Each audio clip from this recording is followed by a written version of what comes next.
Zygmunt. I'm the president of the organization. Just want to say welcome to you all. Members in the room, could you please raise your hand? Welcome, welcome, welcome. Thank you so much for joining us today. I did want to mention that on, I think it was Tuesday, when was that, Roger? Was that Tuesday morning? Anyway, our vice president, Aaron Leitz, his father died during the week, and he is now in California taking care of family business. So when he does return, please give him your condolences as he returns. But I just want to say good morning to you, everybody. Is anybody here for the very first time? Please raise your hand. Welcome, welcome. Thank you so much for joining us today. We have a lot of fun in this building. In fact, we have a whole crew of people who show up early in the morning to give us the fantastic breakfast that we had this morning. Did everybody enjoy breakfast? Yes? All right. So, again, there are a ton of events that happen here at the Community Center. In fact, next weekend, we have a blood drive. That will be happening right here. If you can, please. I do know that many organizations that are doing blood drives are running low on donations. This is the time of year where, especially here in the Valley, blood donations are desperately needed. I believe that is Sunday, if I'm not mistaken. It's the 13th. So that would be... The 13th is Friday. Friday. Yep. Oh, wow. Am I off? Anyway, let me open up my little app here.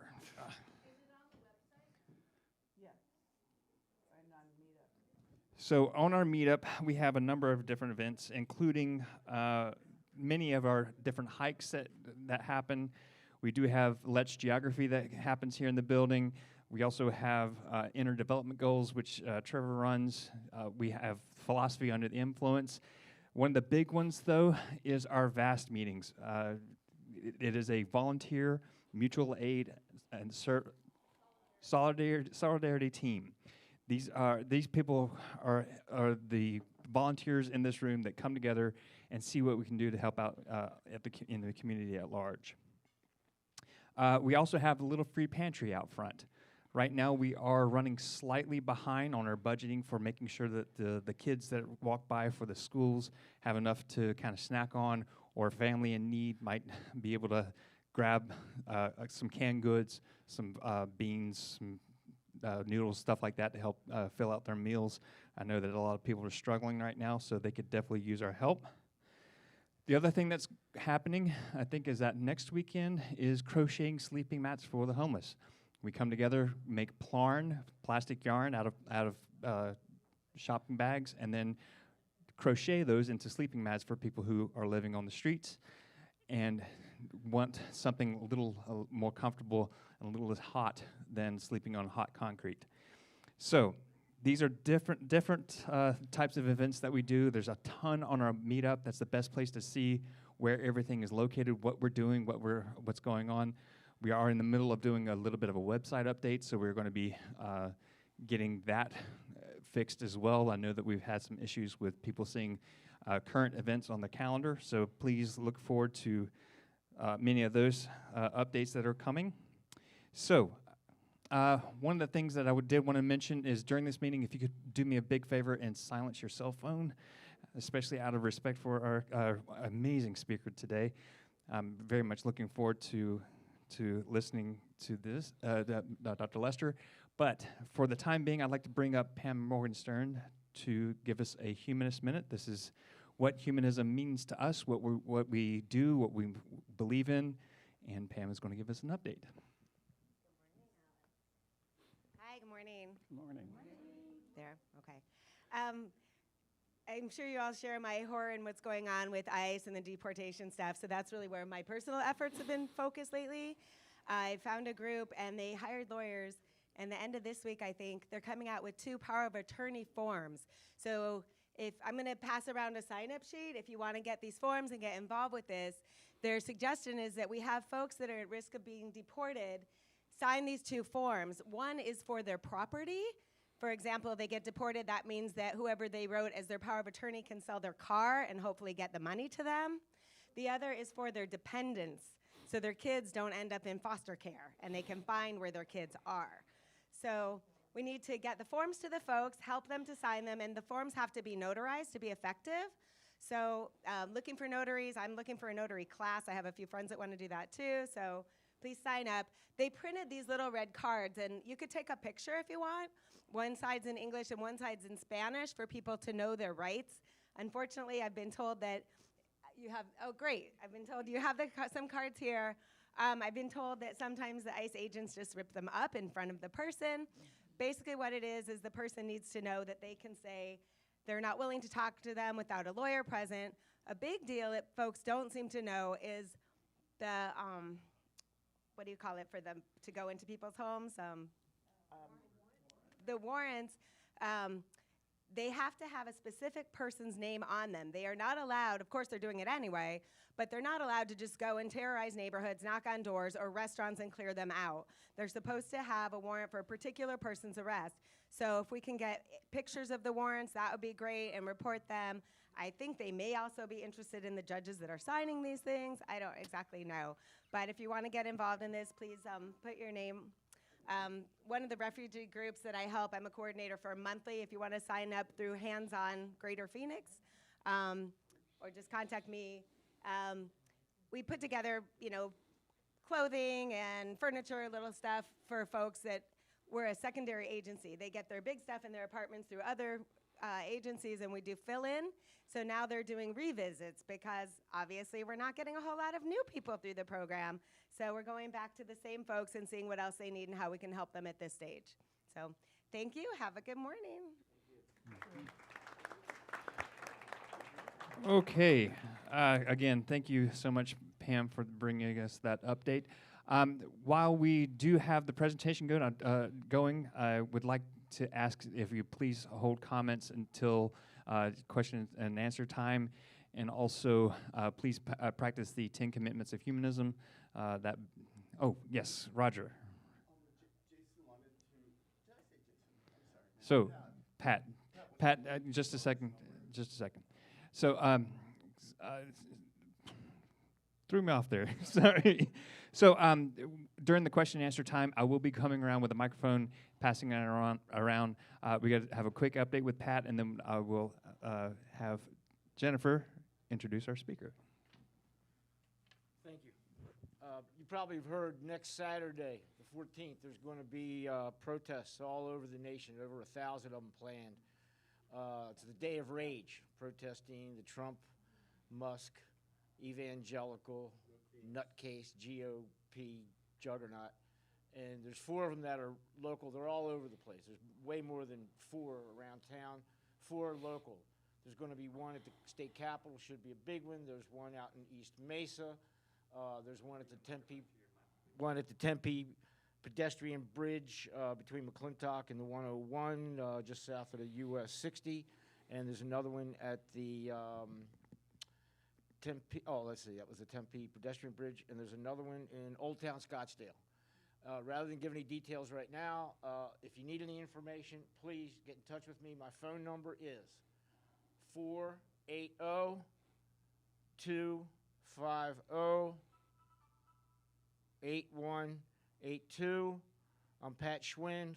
Be happy to help anybody out about that. Should be a great day, wonderful day. I've got a commitment to a Juneteenth celebration later that day, so I'm going to go to the early one at the Tempe pedestrian bridge, which I think is 7:30 to 9 or something like that. Thank you, folks, very much, and hope to see a bunch of you next Saturday. Thank you much, Pat. And for those of you who are in the room and online, we are live streaming this on YouTube, so if you've missed that information, or either reach out to Pat now or watch the video back when you get home, please do. Also, for those of you who are in the room and are watching online, please like and subscribe on this YouTube channel, this YouTube video, because my goodness, do we need some help. Anyway, I could talk about that forever. Jennifer, please come on up, and then we'd love to have you introduce our speaker. Thank you. For those of you who may not know me, my name is Jennifer White. I haven't been at the meetings for a while, but I have been still very supportive of the Humanist Society. I've been a member for ever. We were at the buffet, but long before this house was built. And so I'm a longtime member. I continue to be a member. I continue to be supportive, and I am actively involved with the Little Free Library and the Little Free Pantry. I get books, I bring them, put them out, and I help with the loading of the Little Free Pantry. Several of us take turns, take a day doing that. So I am still involved. You just haven't seen me. And I'm very happy to see all of you today. Pardon me if I have to read some of this. I'm old. Okay. The humanist pillar of affirmation of human worth and dignity for all humans is one of the principal things that led me to humanism. At a time when diversity, equity, inclusion, the very elements of this affirmation are under attack, it is both comforting and inspiring to note that there are people whose every action embodies these principles. Our speaker today is Foundation Professor of English and founding director of the award-winning Projects Humanities initiative at Arizona State University. With expertise in African American literature and culture, his engagements include hundreds of lectures, interviews, and acclaimed international talks on race and humanity. He has authored, edited, or co-authored 8 books and contributed academic discussions through essays and book chapters. He has received special recognition for his pioneering work on the N-word, creating and teaching the first college course on the subject in the United States. Under his leadership since 2011, Project Humanities initiative has garnered more than 300 local and national media stories and several awards, reflecting the significant reach. Its core mission is talk, listen, and connect by bringing together individuals and communities for engaged, inclusive, and multidisciplinary public conversation on humanities, social justice, and various contemporary issues. These academic and community contributions have also earned him accolades such as Dean's Distinguished Professor and Dean's Distinguished Professor of English, and Arizona Humanities Distinguished Professor, and myriad honors and awards, including the 2014 Roy Wilkins Community Service Award, the highest honor given by the East Valley NAACP chapter. I have been privileged and proud to have participating in our speakers' service Saturdays in several humanities project events, and once I was even on a speaker panel that he moderated. Would you please join me in giving a warm humanist welcome to Dr. Neal A. Lester. Thank you, thank you, thank you, thank you. Good to see you also. And I love that you've got your hand close to your heart, too. Very nice. Good morning. And thank you for inviting me to come. I'm glad that we were able to finally figure it out since everybody's schedule seems to be really busy. I have to say first and foremost that this feels a little like coming home because so many of you have and are participating in our service outreach, and it has become integral to our trying to have an impact in multiple communities. And I was just talking to Alex here. I knew Alex way back. And I remember one of the things Alex presented on a panel was something like that, sparing the rod and beating the child or something like that. And Alex said, it never really helped me. It just made me angry. I'm paraphrasing. But that has stayed with me because I've still been on that sort of challenge of these kinds of things that people just accept without thinking. So I appreciate the work that you're doing. You also introduced me, this organization, to Black non-believers. They are still out there in a closet, and it's very interesting. They are. I mean, Mandisa Thomas talks about that. It's a closeted group where if you're Black, you have to have an affiliation. And it was interesting because I'm actually missing church this morning in order to be here. But I can hold both of those things and not have to feel that I'm somehow denying or challenging or betraying. This is an interesting time to be talking about social justice. But it was an even more interesting time to sort of acknowledge that I started this book project 7 years ago. And it was under circumstances where there was police brutality. You remember Charlotte's? And people walking across the campus saying, Jews will not replace us. That was when this started. and I was not quite sure what to do. So as an English professor, I write, and the writing became a kind of therapy for me because I couldn't figure out what was happening. I was also on lots of Rolodexes that people have. When something about race comes up, they're like, who are the black people we know? Let's call them and get a soundbite. And you may be in one of those other marginalized groups where you get that call too. But what was frustrating is I didn't know quite what to say and how to say it. And imagine, this is before George Floyd. When George Floyd was murdered, everything seemed to be spinning around, and the calls were coming and the requests, and everybody was like, oh, we need some DEI. We need some DEI. And now, look where we are. So especially to have something called social justice in action, it's necessary, but it flies in the face of what people are now sort of retreating from.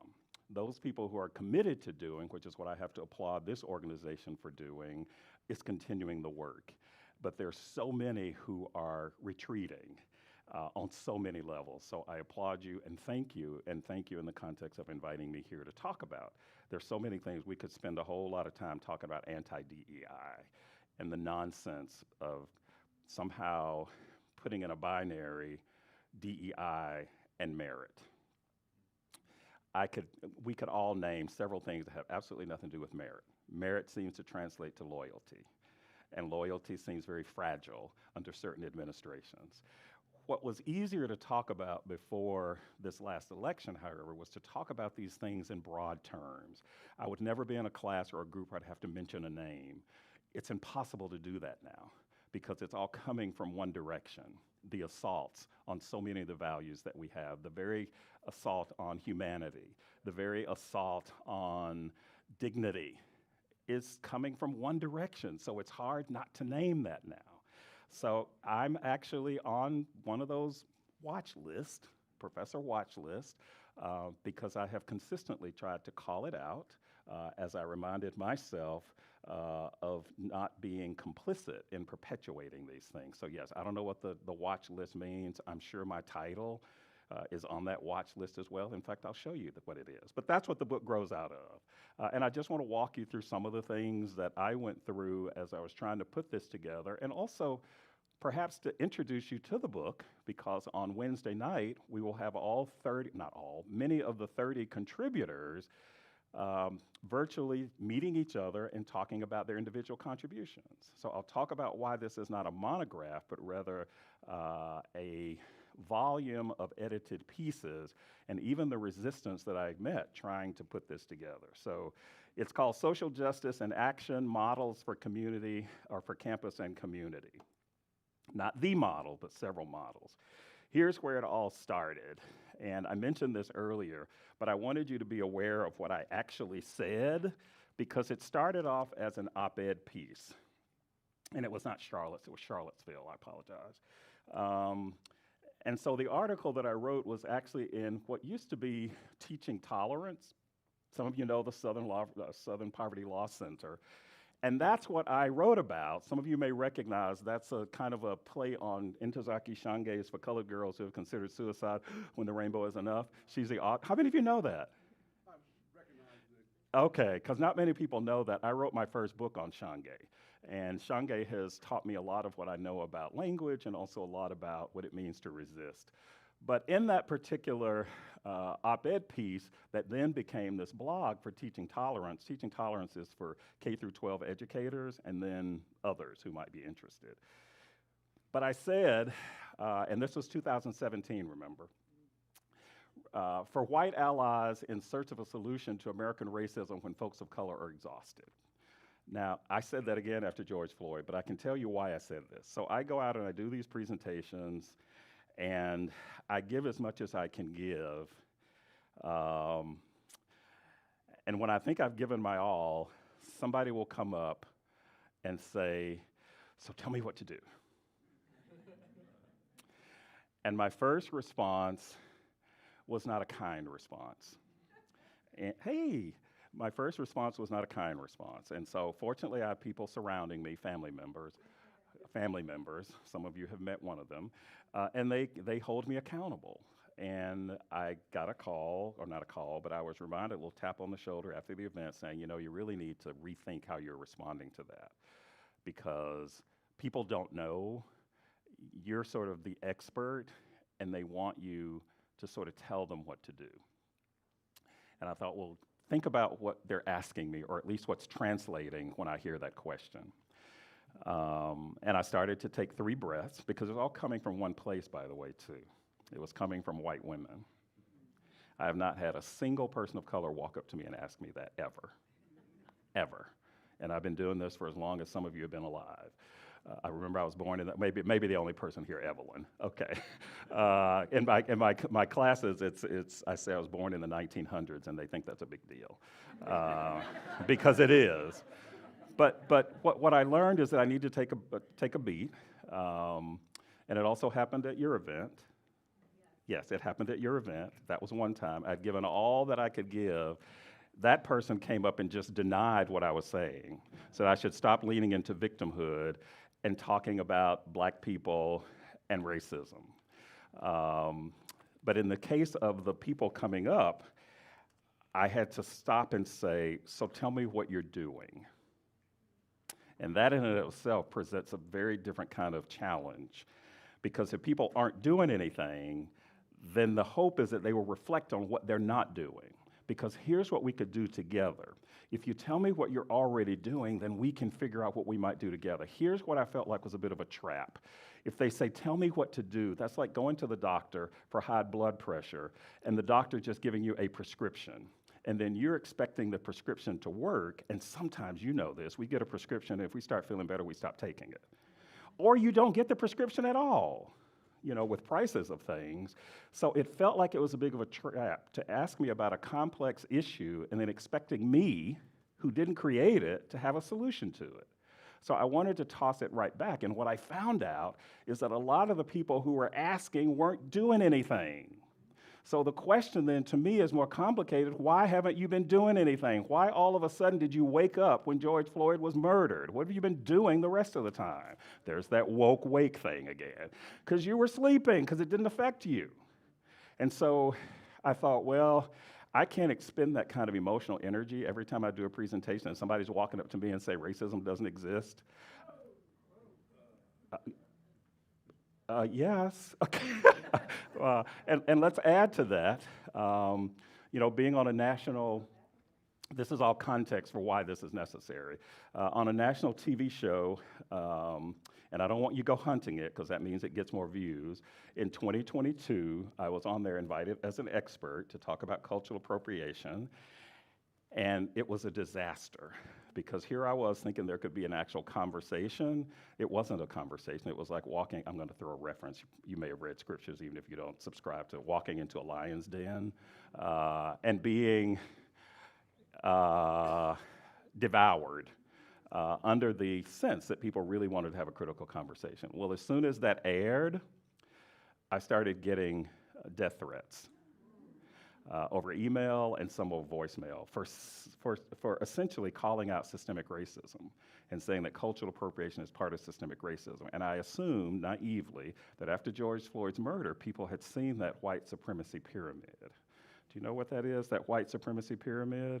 It has all the stuff that's obvious at the very top, like the N-word, swastikas, anything that's overt. And then under it, which is most of the space, is all the everyday things, like the racial profiling, the microaggressions, the white saviorism. All of those things are the things that are so everyday that just get sort of tossed out and not questioned. Well, that was a disaster.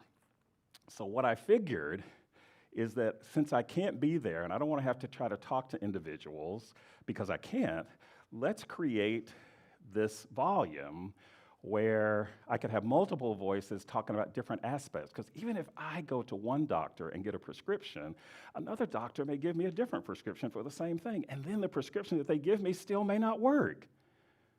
Because I can tell you with high blood pressure or low blood pressure, the question becomes, well, what are you already doing? Are you watching your sodium intake? Are you exercising? Are you doing X, Y, and Z? But the people asking me that were expecting a single answer.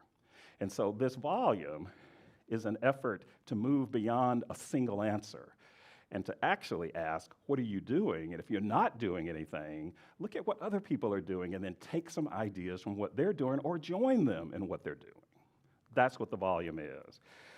But here's where, and I wanted to share this with you, highlights from the article. It says, I am a professor of color, and my scholarly expertise on American race relations has once again put me on the speed dial to address the racial crisis of the moment. Whether it's about Charlottesville or swastikas, the KKK, the N-word, racist jokes, cultural appropriation, or police brutality, I show up locally and nationally, much like first responders when there has been an incident. I am exhausted by the repetition of having to speak to the same thing, American racism, both overt and covert, over and over and over again. As anti-racism allies Emma Gray and Jessica Sadmakow point out, racism is everywhere.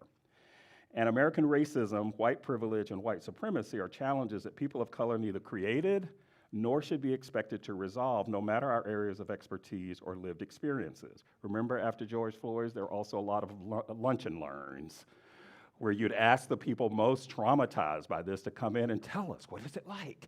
And you can apply this to any marginalized group. And that's what my notion of systemic racism is, intersectional though. And I borrow that from Audre Lorde, who says, there is a mythical norm, and that mythical norm is white, it is thin, it is heterosexual, we can add cisgender, it is financially stable, it is Christian, it is able-bodied. And anybody who doesn't fit that becomes othered. And all of us are othered. At the same time, we may have one of those things. But that mythical norm, that small group of people that have most of those, and you can see that. You can see it on the Supreme Court. You can see it in our executive leadership that's making all the decisions. You can see where it's coming from with the anti-DEI, with the anti-critical race theory, with the anti-woke. It's all coming from one of those moments. This is not an attack on those who embody that identity, but rather to ask, where is your allyship in that? So I said, the white nationalists who marched and chanted across the University of Virginia campus have friends, they have families, they have employers, they have neighbors, students, colleagues, and partners who know them and their positions, perhaps even their menacing intentions. White allies, if you are having conversations with these marchers, reveal them more visibly alongside teachable moments in which people of color and other marginalized people are continually doing the teaching. To be clear, I am not asking anyone to speak for me or on my behalf, but rather that allies boldly engage in their respective corners. Manifestations of white privilege and white supremacy are ubiquitous. Discriminatory lending, mass incarceration, Eurocentric curricular and Arizona attacks on ethnic studies, school-to-prison pipeline, Oscar so white, workplace wage gaps, English-only initiatives, Columbus Day, Thanksgiving, bootstrap theory, anti-immigration policies, microaggressions, and claims of a post-racial society after the 2008 US presidential election. If we are seeking a solution to American race problems, those directly affected must be front and center. But people of color, however, should not be charged with solving the problems. And that's why I said, let's have a volume where I could bring lots of people together whose perspectives weren't mine. I cannot offer an indigenous perspective. I can't offer an LGBTQ perspective. I can't offer the perspective of someone who is experiencing homelessness, someone who is unhoused. So I invited people in so that they could say what they wanted to say, and they do and did. And I think that makes the volume what it is. I also reached out to people who are not scholars. You know, it's so easy to have these conversations and think that we are the what do you call those?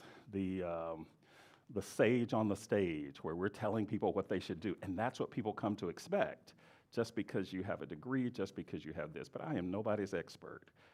I am not an expert on my own experience. My kids can tell you I'm not an expert parent.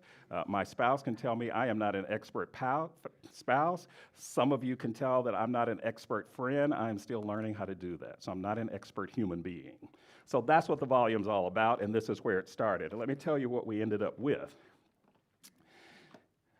We ended up with my effort to try to remind people, and not the people sitting in this room, but the people in other places, that to critique what's going on does not mean that you're anti where you are or who you are. Now, we know that critique does not mean we're anti-patriotic. In fact, we could be more patriotic because we believe in what this country could be versus giving up on the country. And so I've been very much influenced by James Baldwin, who's had this resurgence since George Floyd, and I wanted to share some of my I inspiration. can't be a pessimist because I'm alive. To be a pessimist means that you have agreed that human life is an academic matter. So I'm forced to be an optimist. I'm forced to believe that we can survive whatever we must survive. But Thank you. I'm going to start it over again so people can hear the first of it. I know we've got. I can't be a pessimist because I'm alive. To be a pessimist means that you have agreed that human life is an academic matter. So I'm forced to be an optimist. I'm forced to believe that we can survive whatever we must survive. But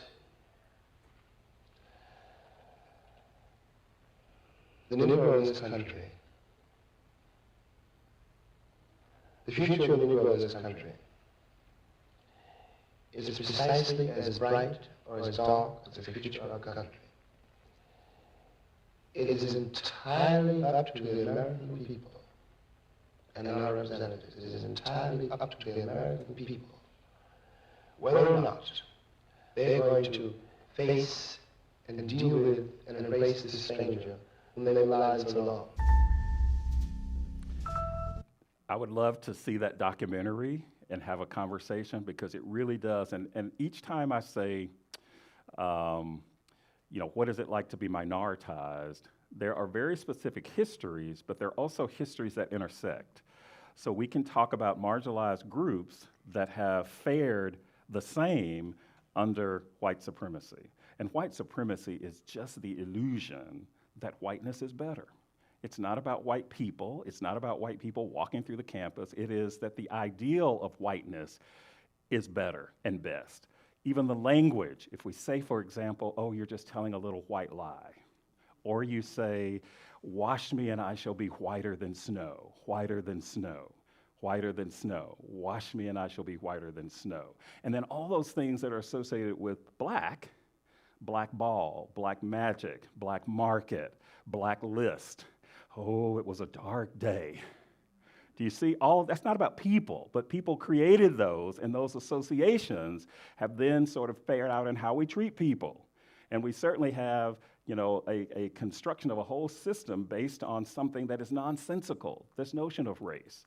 But we could sort of put other groups in there as well when we talk about that mythical norm and who's left out of that mythical norm. Now, when I came up with the notion of social justice, that wasn't how the book started. I thought it had to do with tell me what to do, which is what I was getting. But that doesn't make a very nice title, tell me what to do. So the people I was working with, my publisher, said, let's try social justice in action. So the first task was trying to figure out, well, what is social justice? And after consulting lots and lots of books, and there are lots and lots of books, the first chapter really is, or the first section of my introduction really is about, second section of the first introduction is about looking at the myriad books out there, but the books are very specialized. It's like social justice in high school, social justice in engineering, social justice in this. No book to date has tried to look across professions and looked at it from high schools to architecture, to rhetoric, to the prison system, to homelessness, and not from this perspective that is so academic that it's not accessible to everyday people. That's what the difference is. And that is the practice that Project Humanities I do have a chapter in there specifically on Project Humanities as a model of engagement because there's nothing quite like it that exists. And I know this because other institutions have come to us saying, how can we do what you're doing? Well, what are we doing that's so unique? We're bringing people together. And we're bringing people together not just in the space of the university on the campus and trying to navigate how to get to the MU. We are going to other spaces and communities and having conversations. And the conversations, people say, well, what do people do after the conversations? Well, they do many things. Well, first of all, they get a follow-up email that says, here's how you can join organizations or get involved. But it's just the very act of bringing people together. That in and of itself is radical. How is that radical? It's radical because there is a tendency for us to somehow think that we don't need to share, that we need to compete. And the idea, the very notion of community is something that defies what the expectation is. Rest is radical because it's perceived as weakness. Well, I'm just gonna rest. I'm actually not gonna work myself to death because somebody else is expecting me to do something. That's radical when you say, I'm not gonna do that. When we come together to do our Saturday service, that is radical, because you could be doing something else. And look at it, I'm gonna sort of digress here. Look at what we're going through just to try to give people some toiletries, some shoes, and clothing. People don't want us to do it. 6 months ago, this would not be the same conversation. It feels a little bit like we're doing Underground Railroad work, because we can't quite announce it at this church, and it's just in the fellowship hall because they don't want us outside, because then it'll attract and there may be some kind of raid. And the people who are undocumented are the people that we have to pay attention to, and we're going through the same sort of practice. People can't just show up at that space and then start doing stuff, but yes, they can, and they are doing it with no repercussions. So 6 months ago, we didn't have to do this, but we were doing it anyway because the need is there and because we believe in the decency of humans. And this is where the joyful justice comes in, and this is what I've learned since the book. The joyful justice, which to me felt oxymoronic. People who are fighting for justice are not joyful. That was my first thought. And then I dug deeper and listened to some things and learned some things, and I recognized that the joy is not in the struggle. The joy is what is created with other people who are in that struggle with you. So when you see people singing, for example, at protest, they're not joyful that they're protesting. The joy comes in being in community. That's what makes it radical. And we don't often think of it that way. So no, we would rather there be no people who are unhoused. But we have so much joy when we are together in that room figuring out how we can assist the person who may need a bra or the person who may need some toiletries. That's where the joy comes in. And I watch people doing the electric slide. Some of y'all remember the electric slide outside one of the Tesla things up there in protest. And then what people think is because you're somehow demonstrating joy, that somehow you're ignoring what's going on. That is not true. In fact, it's just the opposite, because you can hold those things and you recognize you're not going to be consumed and that the world isn't going to take your joy. The joy is not happiness. The joy is something that is within you, and that's what the volume creates for me, is a sense of joy. Not one of us resolved an issue that was plaguing and is plaguing our world. But this volume gave somebody else hope and inspired them to do something. So it wasn't about having a solution. It was about, here's a buffet, just like you just had, and people can choose what they want. We're not forcing anything on anybody. We're saying, sample this. Maybe you're not an essayist.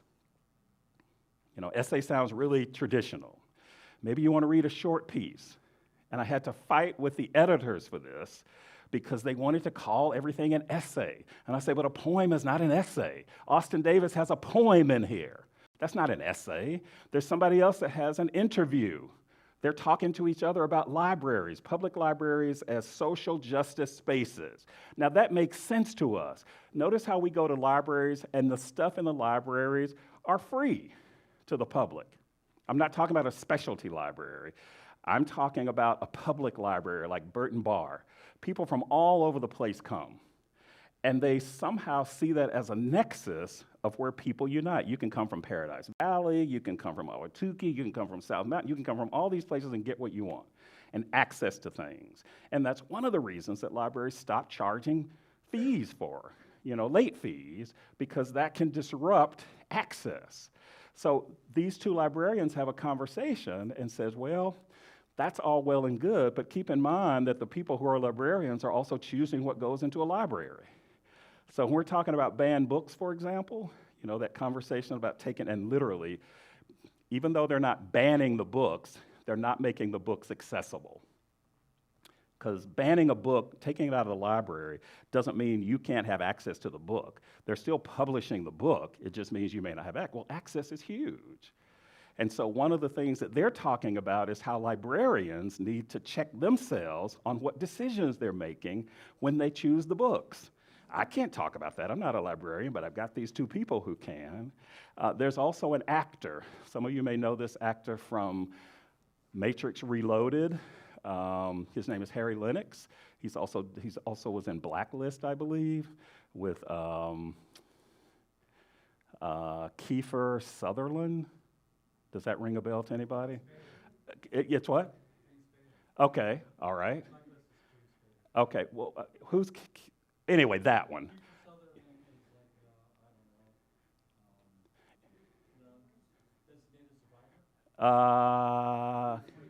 We could Google that, but we're not going to take the time to do it. What we're going to say is the name of the actor is the same, and we can Google where he is. What he does is talks about specifically what it means to embody a role and then have your own politics either challenged or aligned with.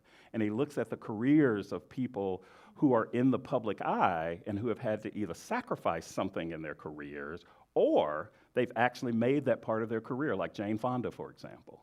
And so that whole notion of who do you become and can you leave your politics aside is one of the many things in there. So that's what I wanted, is something that even if you weren't particularly interested in one idea, you could sample something else. Now, here's where the larger issue of social justice came in. I didn't know what justice is. I still don't know what justice is. I have written a book about justice, and I have no idea what it is. No idea. And that was part of the discovery, is that I don't know what it is. You know why I don't know? It's not because I don't think I'm smart enough. It's because I don't think I've ever witnessed it. I don't think I've ever witnessed it. Justice would be for George Floyd not to die. Justice would be for Breonna Taylor not to die. That's what justice is. So we can start saying consequences for injustices. What I do know is what an injustice is, and that's what we should focus on, not trying to figure out some ideal, because what's just for one is not just for all. And remember, we've got that whole with liberty and justice for all. When has there ever been a time that there was justice for all? And who were the all? That's my question, okay? Can I get an amen up in here? See, even my humanist folks can give an amen every now and then. I'll borrow that from RuPaul, okay? All right. Getting emotional, and I keep using the words that are on this list, and I'm like, oh, TikTok's probably going to kick my video or not post it. So bear with me as I try to get through this. This is a follow-up to SB 17 in my last video about how the university is having us go through our web pages and remove DEI terms. I had asked for a list. I was like, where's the list? There was a list. I didn't see the list. I have the list now. This is the list. These are the terms. And look what's on the list right here. Anything that I had imagined. I actually did not think it would be this bad. And it's not even all of them. They're not even all on here. I guess I can point at them, but I think it would be ridiculous that I can't say Latino or Latino on here. We have a whole department that's Latino studies. A whole department. We have a whole LGBTQ department. These are people. These are human beings. These are human beings. Les, gay, bisexual. The list goes on. These are people we are talking about. They aren't just terms that hurt your feelings, all right? And the hypocrisy behind it all is so astounding. It's so astounding. If you're laughing at this video, I bet you believe that we shouldn't tear down Confederate monuments, because if we do, we erase history, right? But you are all for removing a whole bunch of terms that hurt your little snowflake feelings off of a public university website that you probably don't even attend, that you're not at right now. That is pure hypocrisy. Well, and that's where this whole notion of my volume comes in, because, if this had been published, 6 months ago, this would have been a very different kind of reception. But this is the first book that I actually have written that I think people are reading. And I think, well, it is, because nobody's going to read a book that you do for, unless you're a student in a class and read it. Well, people are actually reading this. And I think part of this is because I intended it to be for the people and for us, and also for me as I work through these issues. But let me give you a specific sense of the numbers. This is what the book looks like. And I wanted the cover very specifically to be very different. Most of the books, and I challenge the gatekeepers at my, the editors also were like, oh, you don't want the title to be just flat? It's like, nope. I want there to be some action so that you have to pick it up and go this way. But I wanted the book to be an embodiment of what I was talking about. And this could either be fire or it could be a diamond. But it's about something and some kind of movement here. And the social justice in action is embodied in these numbers here. So there are 32 authored pieces. That was an argument too. I just told you they wanted to call them essays. They're not. Some of them are interviews. There's even a drama in there where a theater person has justice in a class and justice doesn't show up for the class. So the teacher is trying to say, Justice, is justice here today? Justice, where's justice? And justice doesn't show up. That's not an essay. And then there's poetry. I told you Austin Davis. Some of you know him from AZ Hugs. There are also images where people are talking about images that can be just as powerful as words. There are also case studies. It is 385. There are 45 contributors. 32 authored pieces, 45 contributors means there are also teams of contributors. So not necessarily a single one. 5 co-authored pieces, and this is what I'm most proud of, is the range of people who are contributing to this. Now, I've got a 3-part introduction in there, which is what you need to have, and it's some vulnerability, but it's also some resistance there as to why I will persist doing this, no matter how much I'm, trying to be, or people are trying to silence. But there's an HBCU president. He's president of, or the former president of the University of the District of Columbia. There's also museum directors. One is a children's museum, and one was actually the director of the Smithsonian, the one that's also under attack and on the radar. There are 15 university faculty members, not just from ASU, and one of the most powerful one in there from the faculty member at ASU is the one on being excluded within inclusion, and it is from a trans faculty member who talks about healthcare. Here we are at a university that has been #1 in innovation forever, and we don't have healthcare that's responsive to transgender people. And now we know we just got the executive order that there's really no such thing as transgender, it's just this or that. Do you see how this is like all in the muddiness of what's happening in the world? We've got an architect, and I do want to show you his piece because I never quite understood, even thought about how architecture is also part of social justice work. How many of you have thought about that if you're not an architect? If you're not an architect, yeah? Okay, well, because that essay is one of the ones that consistently rose to the top for people who are reviewing these things anonymously, and I think because they never thought about it too. In this essay, he talks about he's an international architect of color, and he is in Berlin, Germany now, but graduated from ASU, just graduated, so one of the youngest voices in there, and he talks about the Capitol, and that whole invasion, that insurrection. He also talks about Indian boarding schools, and he talks about Jim Crow segregation all through the lens of an architect. There's also 3 poets. One, I mentioned Austin Davis. The other was Nikki Giovanni. How many of you know the name Nikki Giovanni? Well, Nikki Giovanni and I were friends. I don't know how I got in her circle, and I had a lot of respect for her and actually got to write about her. But when I reached out to her, she was glad to write a piece specifically for this volume. And it's bittersweet that this is sort of a legacy piece, one of the last things that she wrote. But I was very pleased that she was able to get in there. I must say it's the piece I don't understand, though. Okay. but I'm glad it's in there.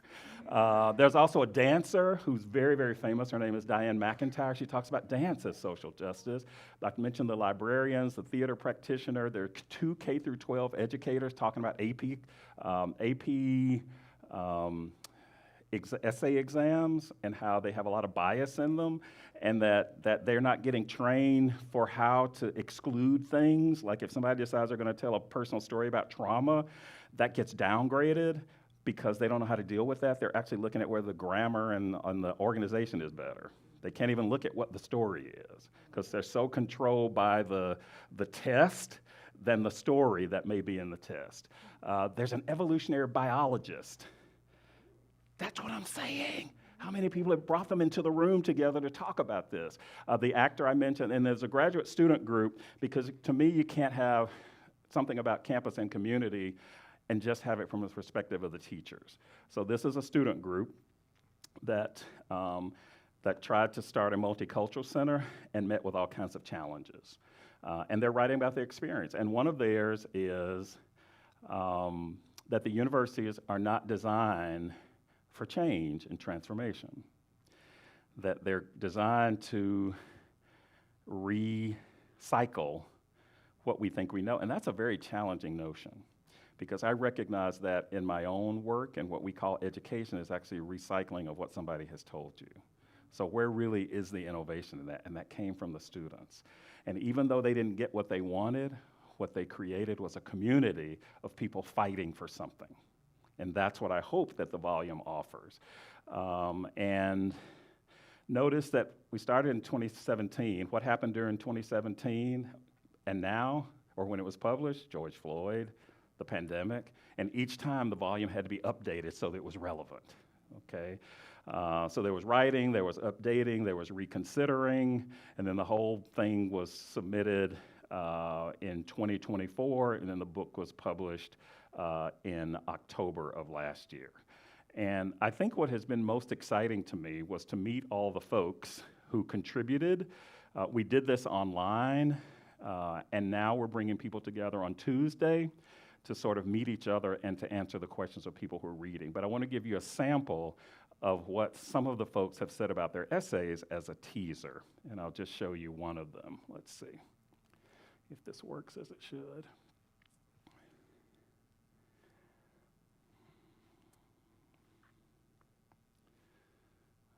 Okay, I'm not seeing it on the screen, Alex. Where's our tech person? I see it on my screen, but I'm not seeing it on this screen.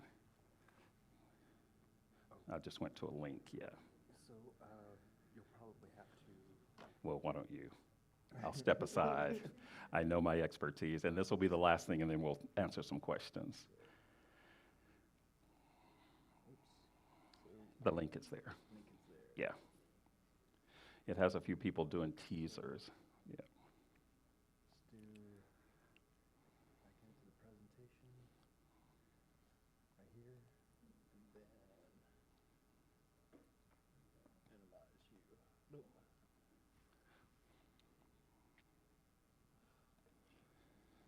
Where did it go? All right.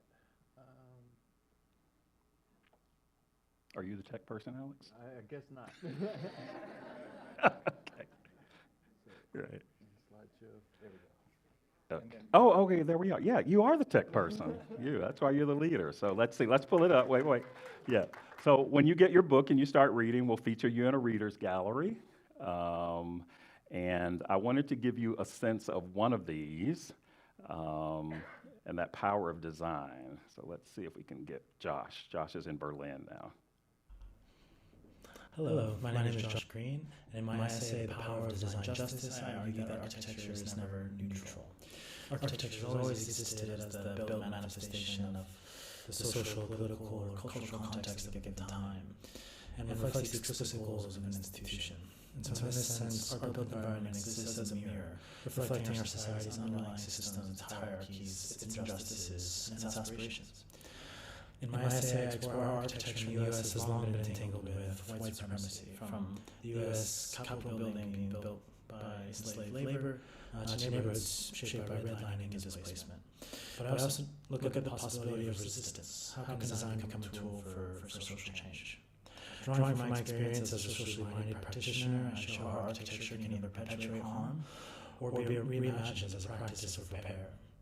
I want to thank you so much for being here and for engaging with this work. I'm really excited to share it with you, and even more excited for the conversations it might spark. Hope you enjoy the book. So that was the one on architect, and I've asked each of them, although each decided not to do it, to sort of give us a little teaser, and they'll be talking about these on Tuesday night. Here's another one that I want to share with you. It is from a person who, I love the creativity of our authors too. This is from the librarian. Hey, Nicole, it's Cindy. I'm sorry I missed you, but I didn't want you to miss Social Justice in Action, Models for Campus and Community, edited by Dr. Neal A. It amplifies a plethora of outstanding practices of thinking and modeling from across disciplines and institutions, and that includes libraries. I hope that our conversation on reimagining social justice in the public library underscores the critical role libraries play in advancing equity, diversity, inclusion, accessibility, and justice in the communities they serve.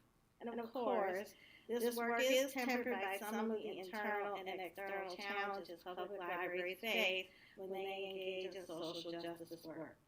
But our conversation and the entire book is so timely for the current moment. And I can't wait to get into it, and I can't wait to talk to you about it. So give me a call when you checked out your copy. And by the way, our conversation starts on page 230. Talk to you soon. Bye-bye. Isn't that a clever way of doing a teaser? Nothing else, just the creativity of that. But it's also a back and forth where they're talking about libraries. And I have one more that I want to share, and then we'll go into the question. And this is, I have to say, I'm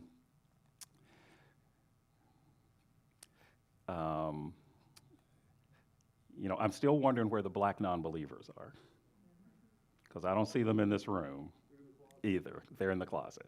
But I wonder, where the cultural implications of that, which means that lots of groups and lots of organizations have work that we need to be doing.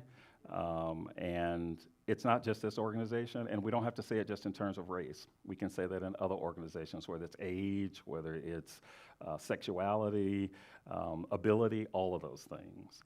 But I also wanted us to hear, let's see, the one that I want. And I've got one on Project Humanities, the one I'm looking for. There it is. The uses and abuses of privilege.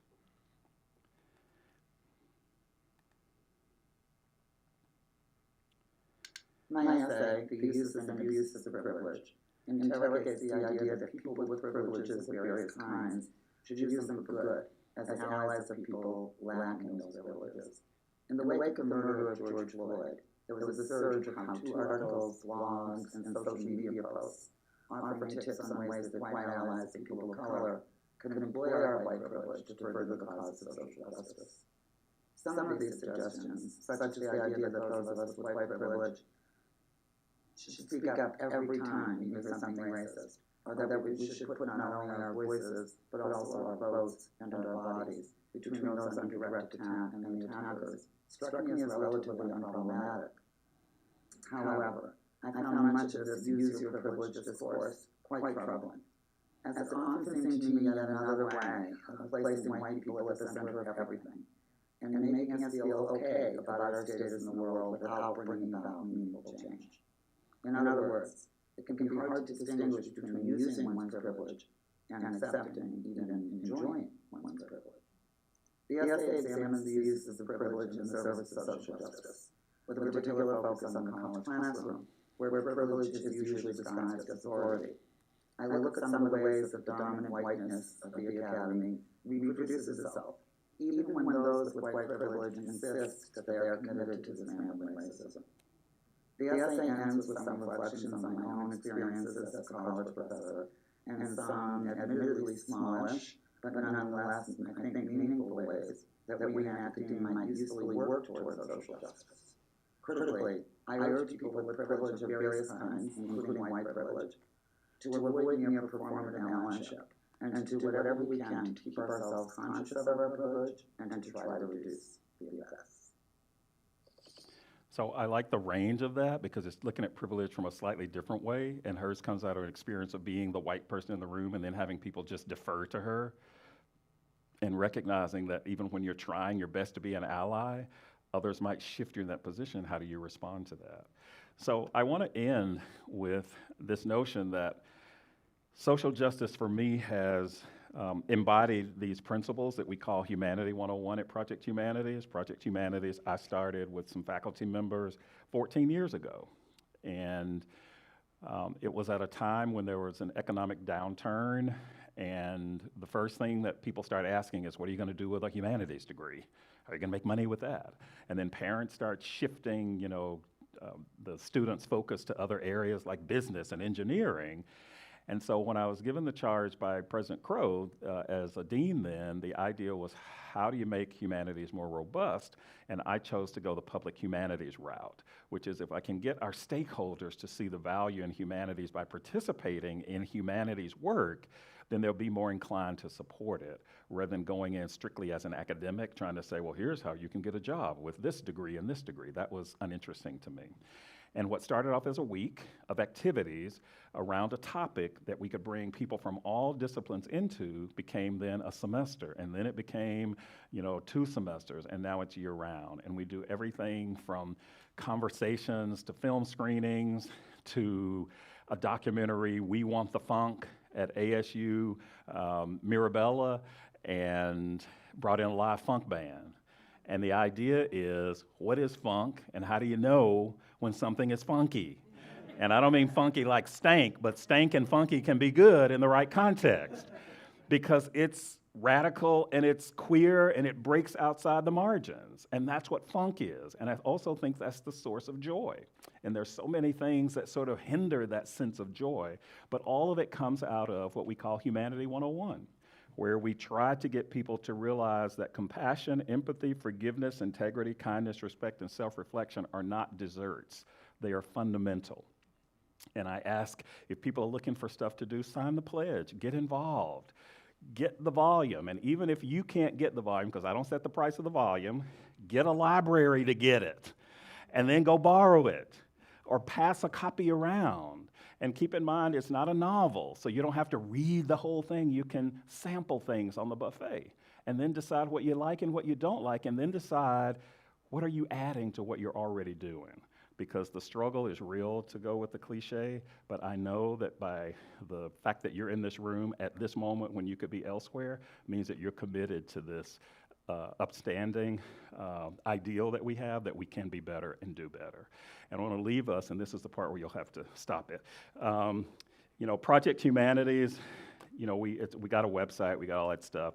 My chapter in there is one of the most comprehensive, it is the comprehensive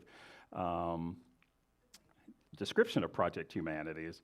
But we also have a theme song. You can't have a movement without a theme song. And I wanted to share that theme song. We're now transitioned. And you saw one of those also. Yeah. And I remember that moment when she was up playing that.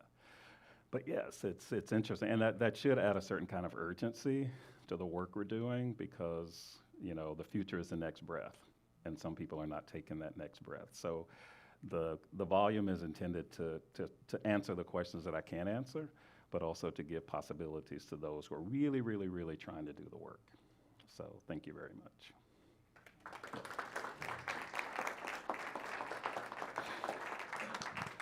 So we have about 20 minutes for questions. So if you have questions, please raise your hand. Yes, and I'll bring the microphone to you. Please speak directly into the microphone.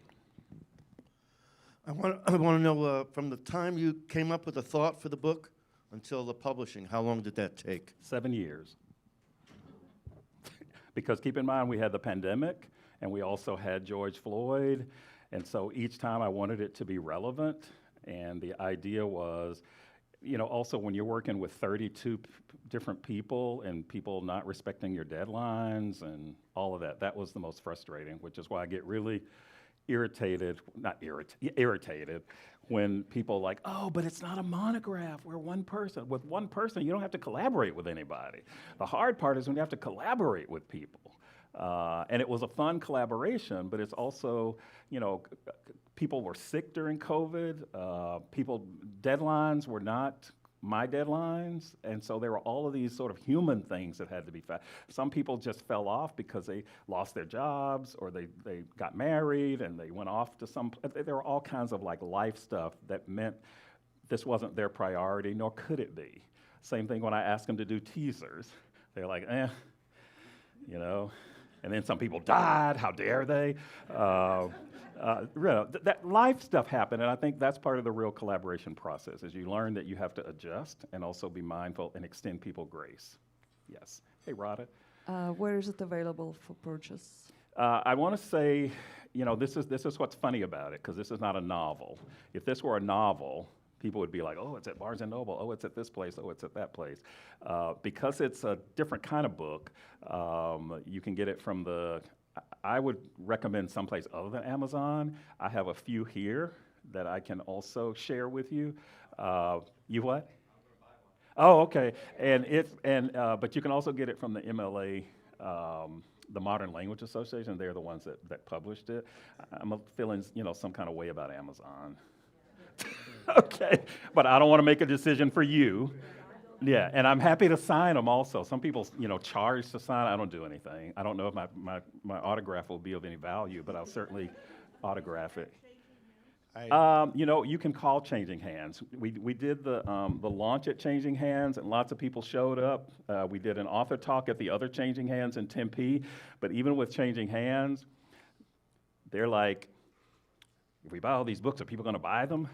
So they actually ran out of books both times. So if you can call Changing Hands and get it, then get it from Changing Hands. But I would go directly, and you could even have it mailed to me, and I'll sign it and then get it back to you.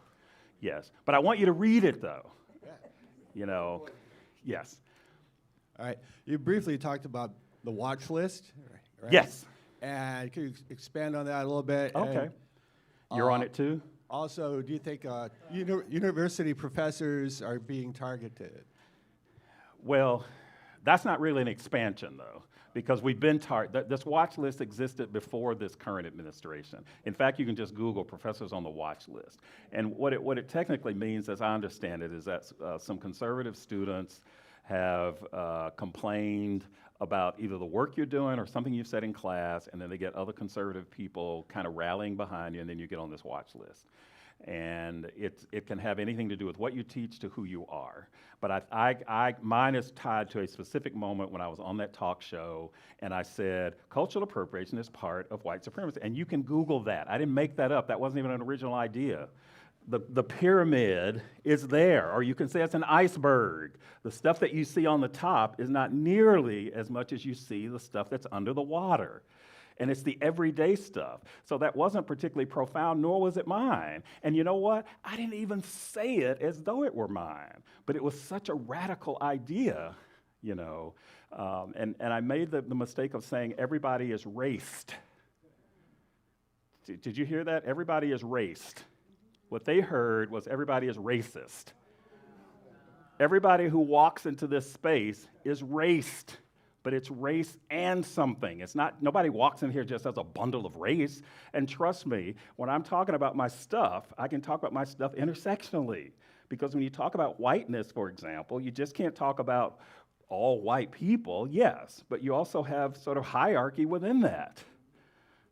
And that's what I'm talking about, is that it's got to be a little more complicated than that. But we like to simplify things like, tell me how to fix racism. Tell me how to do X, Y, and Z without saying, well, what work are you putting in? Yes. So we have one question here, and then come back here. But just wanted to mention, not only am I going to be buying a book, but I'm going to buy a book to donate to our library here. Oh my gosh, excellent. That's cool. Well, and we can come back and talk once people have read it, because it's like going into a class where people haven't read it, but then they'll read it. And on Wednesday night, as I mentioned, there'll be a virtual conversation with the other contributors. So some of the contributors haven't met each other. I never met them. So when I got their videos, I was really excited, but I think 19 of them are going to show up, and you can ask questions of them. And the idea is, how do we create community when there seems to be such disruption and things that keep us from being part of a single community? Yes. Vici. Thank you. Is that on? Yes. When I first heard the phrase, "Make America Great Again," it really, really rankled, and I couldn't put my finger on exactly how, but I saw an interview last week. That statement is racist and sexist. America has never been great for people of color, for gay people, for women, for all of those challenges. Make America great again means put white males in power. Yep, unapologetically. Which goes right back to my notion from Audre Lorde about the mythical norm. In fact, it's all there. And the people who are, the people who are saying anti-woke, well, just think about that. The people, Chris Ruffo, for example, who started the anti-critical race theory, it's actually quite brilliant, the way that it has become a tsunami, because you don't have to know what it is in order to be upset by it.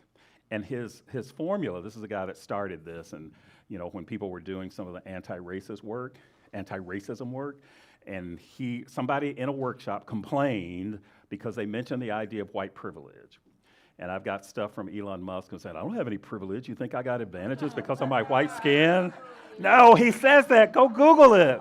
In a conversation with Don Lemon, and Don Lemon is trying to say, Elon is saying something, and this is before he got caught up in the Black MAGA thing overtly, but he was saying something like, Elon goes, "Why do we have to talk about the past all the time? Why do we talk about the past all the time?" And Don Lemon said, "Well, because some of us can't, we're still dealing with the past. Well, we need to get over this victimhood stuff." This is what he's saying. And then he adds to that, he says, "Oh, and you think I benefited from the color of my skin?" And Don Lemon is like, "Yes."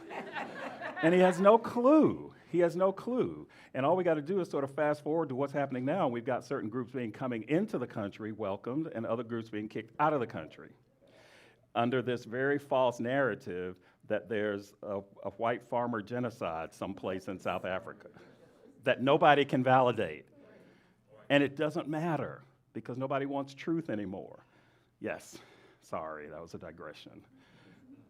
Who? Somebody else?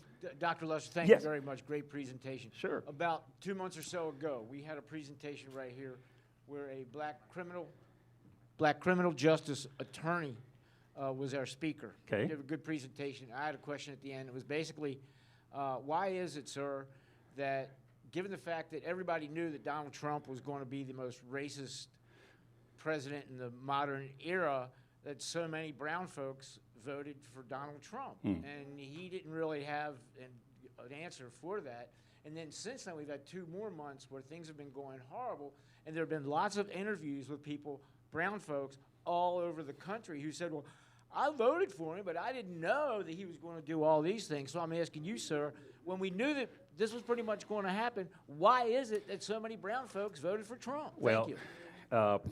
Not to risk being the spokesperson with the answer, I do have an opinion on that. But I will say that all people didn't vote for him, and that 92% of the black folks, most of the people who voted for him were white women. That's its own conversation. That's its own conversation. But you also have to think about this in terms of a couple of things. And one thing that I think of is the way in which, when I mentioned earlier about whiteness, that whiteness is not about white people. Whiteness is about the illusion of whiteness as a construct. So there are people who subscribe to whiteness as a construct and then connect that with white people.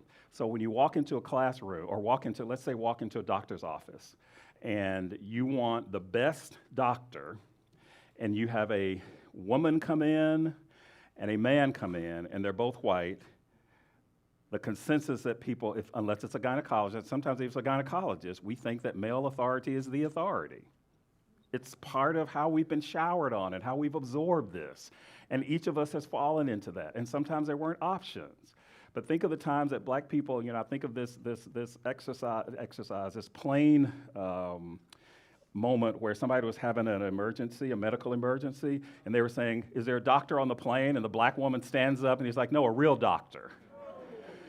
Or let's bring it home, doing the outreach down on 12th Avenue in Jefferson a few years ago. And the police were coming out and they were policing us because nobody wanted us there for lots of reasons. But the police comes in and he says, "Oh, who's in charge of this?" And somebody said, "Oh, Dr. Lester's in charge." And he says, "Well, where's Dr. Lester?" And they pointed over, and next to me was one of the white male volunteers. And even as I'm wearing a lanyard that has my name on it, this white officer goes over to the white guy and says, "Oh, are you Dr. Lester?" And he goes, "No, that's Dr. Lester." So that's what I'm saying, is that there's a way in which we can internalize these and not even be aware. Du Bois, in Souls of Black Folks in 1903, calls it double consciousness, where we've internalized how people feel negatively about us. We can also talk about this in terms of proximity to whiteness. So think of the house slaves and the field enslaved people. You know, they were better because they were in the house. And, you know, think of the colorism that we have, where light skin is treated better than dark skin. So there's a whole complicated history that doesn't make that very complicated. What can make it complicated is people thought they were excluded, though, and that it's about them and not about us. And there's a lot of intra-racism going on within communities. A lot of I got it, so you should get it this way. A lot of pulling yourself up by the bootstraps, which in and of itself is a racist ideology also. Nobody has ever done that. And it also assumes that you've got boots and that your boots have straps on. I got lots of boots that have no straps on them. I do. And it assumes that I have, something I can pull them up and that I can hear you or read your instruction for that. So there's so many things wrong with that. But yes, it's not that complicated if you look at the history of this country and how people have been rewarded. People have been rewarded for assimilating. People have been rewarded and chastised, or chastised if you challenge the status quo. And that happens not just in terms of race, but also in terms of gender. So I don't know why they couldn't answer it. It's not that complicated if you know the histories of how this country has operated. And that is not anti-American. That is actually understanding a system. As James Baldwin says, I critique America because I know America can be better. I'm not a pessimist. If I were a pessimist, I would be silent and I would be quiet. But because I know we can be better, I'm going to keep trying until we become more just and more perfect. All right? Thank you.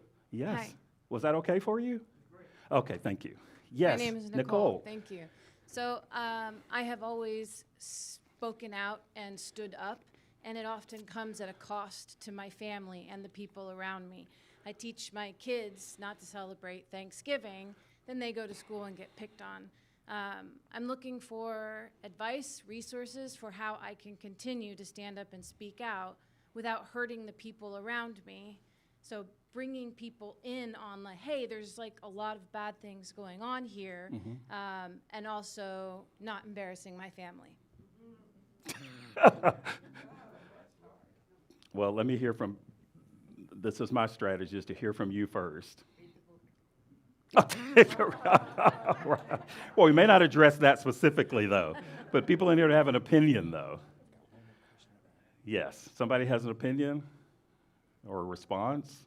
You don't have to have an answer, but a response. Yes? I think that we just do the right thing.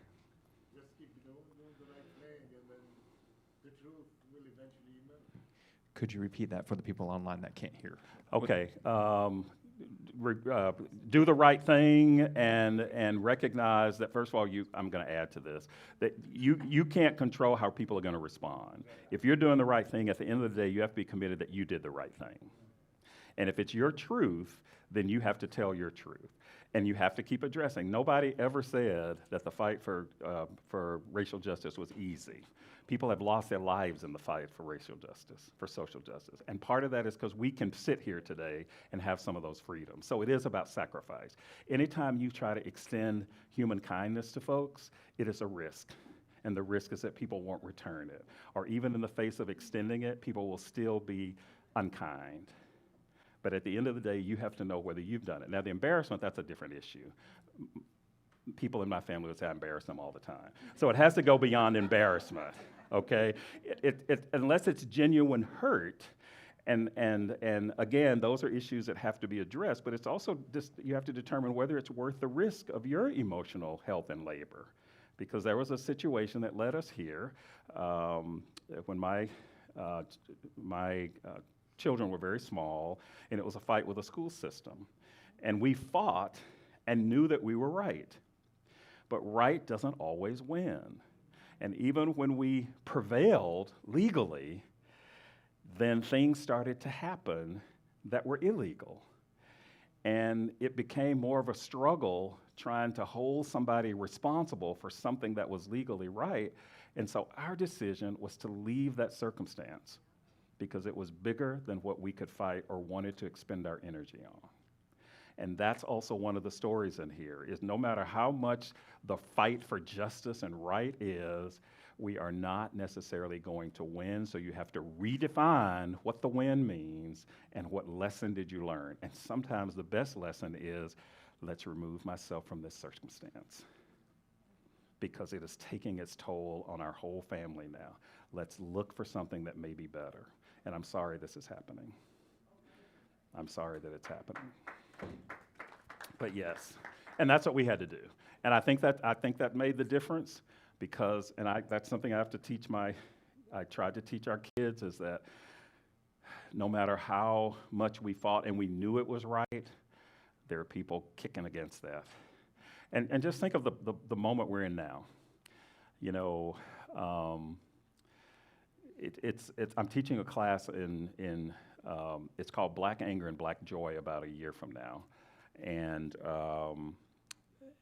those things coexist. And what I added to the class in my thinking is that people can also get joy out of other people's suffering. So there are people who are elated at what they are seeing. So don't think that everybody is, whoa. Like there are people who are happy that this is happening now. And so that's what you have to reconcile. And I also have to recognize that I can get joy out of loss too. When that Norway plantation burned down, I was like, wow, finally some justice. Remember they were having, weddings and spa days and all kinds of things in that New Orleans plantation. And I'm thinking the suffering of this that went on in this that people have minimized. Some people are taking joy in the public spat. Remember OAC was like, oh, the girls are fighting with Musk and Trump, remember? So there are ways, and people can also suck our joy from us. So you have to sort of monitor your joy, and I think in the circumstance that you have, you might, if it's possible, extract yourself from it. And part of it could be, is this a healthy environment for my kids? Is this a healthy environment for me? Is there another option that we have? Rather than trying to stick it out and be a martyr, or sticking it out because it might get better, because it also might not get better. Yes? I think what's most exciting to me about this book is the assembly of so many different perspectives, because no one perspective can contain the truth. Yes. Two questions for you here. The first is, how did assembling this book change your perspective? And the second is, how do you help others to open their minds to additional perspectives and fight against the pattern that I see in the dominance culture of trying to enforce a single perspective on us? Well, keep in mind I'm a teacher, and so I teach people, and everybody who walks into my class isn't necessarily there because they want to learn anything. So, well, that's true. I'm not even sure that people are in college to learn things. College is a transaction, and you go in and you do X, and you expect this out of it. And sometimes it's not just and that was a reality that I learned from one of the graduate students who told me to stop, losing sleep over the fact that students may not be learning. Plus, it was sort of egotistical of me to imagine that I could see growth in front of my eyes. Sometimes if an aha moment happens, it may happen when I'm not even there, or I may never know about it, or sometimes students will see it. So that's the first thing, is I don't presume that I am doing anything except planting a seed. I don't have to watch it grow. It may not grow, and sometimes the land itself is not fertile enough to allow it to grow. So that's one thing. But I think being a teacher helps, because I encounter all kinds of perspectives that don't come in necessarily. They come in because it's a requirement, and now it will no longer be a requirement to fit a diversity designation. So that's the second part. The first part of that question is, what did I discover most? I think I discovered, I think it was the gatekeeping. Once the volume was done and I was going through the copy editing, the copy editor seemed to move in spaces that had nothing to do with the copy editing. And I didn't realize that that level of gatekeeping was going to be so prevalent in terms of trying to shape my narrative voice in it. So here's an example. Once all the stuff has been put together, because it's sent in as 500 manuscript pages, the copy editing of things like style were fine, you know, commas and just how it looks format. But then I got a question like, well, there's a reference to Lift Every Voice and Sing, which is the Negro National Anthem, and the copy editor wanted to change it to the Black National Anthem. And I said, no. And she says, well, why not? Because isn't it known as the Black National Anthem? And I said, no. It was Negro before it was Black, and Negro and Black have very different connotations historically, politically, and socially. So that was one thing. And then there were other things in there where they started, that was the pieces. Let's call these all essays. And so even after the thing was written, there was still all of this back and forth, and then I saw this in other things that I was publishing. And it is not that people can't disagree with me. So please understand that I try to be very cognizant. It's okay to disagree. But the stuff that they were disagreeing on was stuff that had nothing to do with what was actually written. It also had happened, and I saw the pattern of this with a Beyonce essay that I also had published in the Journal of Pop Culture. And what I said is Beyonce's Break My Soul is really an anthem about courage and about community. And it went through all the review processes, as did the book, and was given a thumbs up plus in all these reviewers. And then the editor jumps in for that article and says, oh, I just don't feel like it's ready. And this is the only time I've ever done that. Why do you think Beyonce has so much power? Now, that is a question that I can't answer that. All I can do is watch. You know, people went to the Renaissance concert. People dressed up in sparkle and stuff. So there's some influence there. All I could say is, do you agree with my argument? And what it ended up for me was that it was misogynist, is that he didn't like the fact that Beyonce has a lot of power. So finally I said, you know what? I hope that as the editor-in-chief, you're not just publishing articles that you would write. I would hope you would be open to other ideas. And once I stood up and said that, then it went through. And the same thing with the volume, now that you brought it up. As soon as I said, no, this is what it's supposed to be, then they stopped. And when I sent the whole thing in, I said, you know, I have to say that I was distressed by this copy editing process, because some of the stuff that you were asking about was as though you were the target reader, and you are not the target reader. And that person couldn't quite decenter herself in this case, because she had to make the final decisions. And she ended up apologizing and saying, I'll have to pay attention to that. But that took a risk. But at that point, I knew they weren't going to not publish it, because I'd already done the work. But the stuff that she was asking me was not stuff that was right or wrong. It was based on her receiving this as though she were the target audience, and she is not. So I think that's the other thing, is sometimes people aren't going to open their minds, and then you speak your truth and then see where they fall, but that's risky. You know, I don't know if I could do this if I were early in my career. I'm old now. The people who came in with me are either dead or retired, and that's really not a joke. And as I was watching that, you know, I keep thinking of this as a sort of legacy piece, because I noticed that my hair was not gray in some of those pictures, and I watched that, but at the same time, I was watching those people who are no longer with us. And I keep thinking there's a certain kind of urgency that I have now that I didn't have, and I've actually been more productive since George Floyd's murder than before. And there's like, if I could just write one more thing, I mean, I'm writing about invisibility of children, Black children. I'm writing about I'm in a Black Americana groups where we collect stuff. And there's so many trinkets and figurines and postcards and stuff of naked Black children. And so I'm trying to figure out, what is that fetishizing of Black children's bodies that's in this sort of white imagination that is totally disconnected from social justice? And I'm tracing that back to the Venus Hottentot and others who were paraded around as freaks. And it was, with the Venus Hottentot, she was the Khoi South African woman who was paraded around Europe allegedly because she had, huge buttocks and genitalia.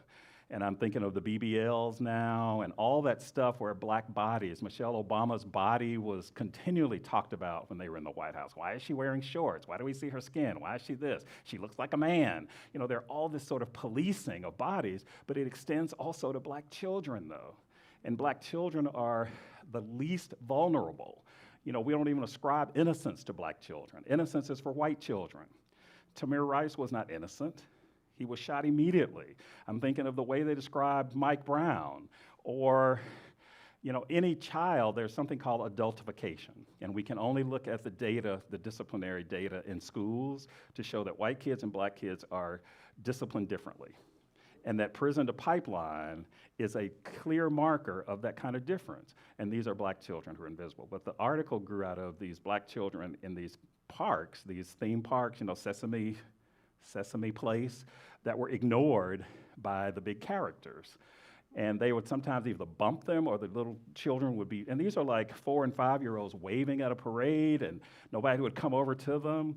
And Rapunzel would run away from one who was trying to get her attention. And all of that became this sort of ripple for black people and for black communities and black families. And so there's a kind of invisibilization that goes on. And then I think of, Ruby Bridges trying to integrate in Louisiana at 6 years old, and how people were throwing things and, racial slurs, and she ended up being in the class by herself because the white parents took their kids out. All of those things are about a certain kind of invisibility. And then I bring it up to, even Vice President Harris was shaking hands with a senator's husband, and he ignored her. That's another form of invisibility. Or the many, many times that you walk into a space and as big and black as I am, people will ignore me and then go to somebody else. And then you have to decide, am I going to expend energy on trying to call this out? Because I could spend my entire life trying to call something out. And I can't do that. So that's part of this, is acknowledging, but also recognizing it is what it is. But there are people who have been on this journey for far longer than I have, and they are still, fighting for justice, as you are. I mean, it was good to come into a space where you didn't have to question where you are, and whether or not this is a lion's den. And we don't have to agree on everything, but there was a general sense that people are for justice, because I heard and I knew that people are fighting for a cause. You may be in a different lane, but we're all going down the same highway. Maybe at different speeds, but some of us may be in an EV. That's not a Tesla. Maybe a Kia Niro, or maybe on a scooter. But we're all going down the same lane, trying to make things better. So I thank you for the work that y'all are doing, and I could not be more happy to know that I heard the protest and inviting. This is a group that's ready to do stuff too. I just invite you to join Project Humanities beyond our outreach. Come to our events. Let's have some events here, because there's such value in talking, listening, and connecting, or what we call a little TLC. Not the group. All right.